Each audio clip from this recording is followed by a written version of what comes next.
to Better Reviews. So it's me again, Sam, your product reviewer for today's video.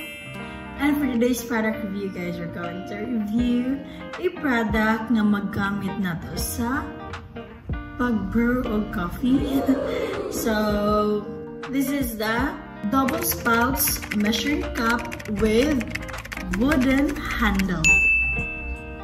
So guys, napalit na mo siya sa Shopee and this is the link. And ako na lang sa libutan siya sa description below para makakita mo saan gipalit yun. Para diretso na mo dito.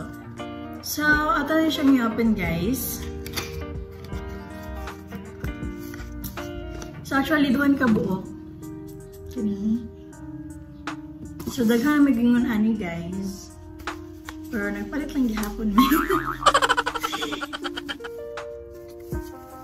And kuan siya guys ha. Thick, baga siya. Nakita na ako siya gi-open ganina and naggitan na ako is baga. Di ba? And gitawag siya double spout because of this. Duha na ka buo. Pwede dili ka magyabo, pwede dili sa ka magyabo. So it's a double shot. I think it's a double shot, guys. Pero na siya scratch. Oh no. Kita mo, di ba? Kani. So ito i-check ang usa.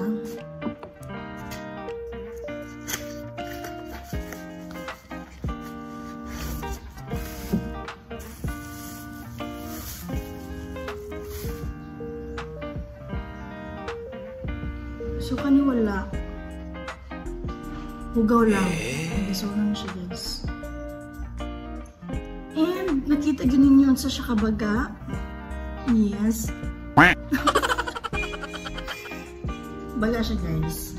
And, ato siyang i-try. Ato siya i-test if mo sa siya kalikon. Diba? Of course. So, let's do 2 shots of coffee, guys.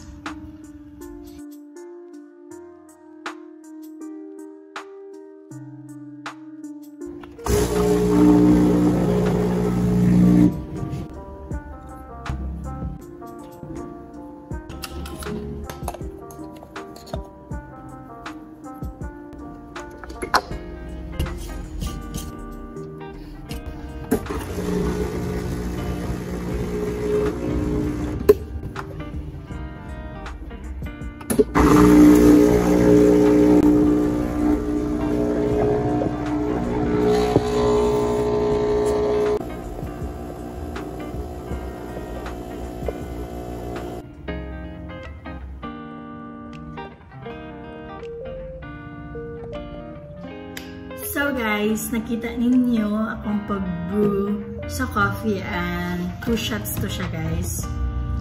And yeah, it's so pretty. Guwapa ka siya tanawon and humot kayong coffee guys as in. So if ikaw nga taga-Lapu-Lapu, visit na diri sa Flavor Coffee Station located in Maliahay, Lapu-Lapu City. So anyway guys, ato siyang gamitin later on kaya nasa ko lang i-product review and this is the secret. Better subscribe guys and please do like and subscribe our YouTube channel Better Reviews guys. Oh, by the way, if I'm going to rate this guys, of course, I will rate this a 10 out of 10 guys. Okay, various aesthetic ang iyahang design because of the wooden handle. Yeah. And kita naman sa inyo sa muang store nga medyo na pagka-aesthetic guys. So na bagay siya sa among style diri sa store guys. So that's all guys. Bye bye.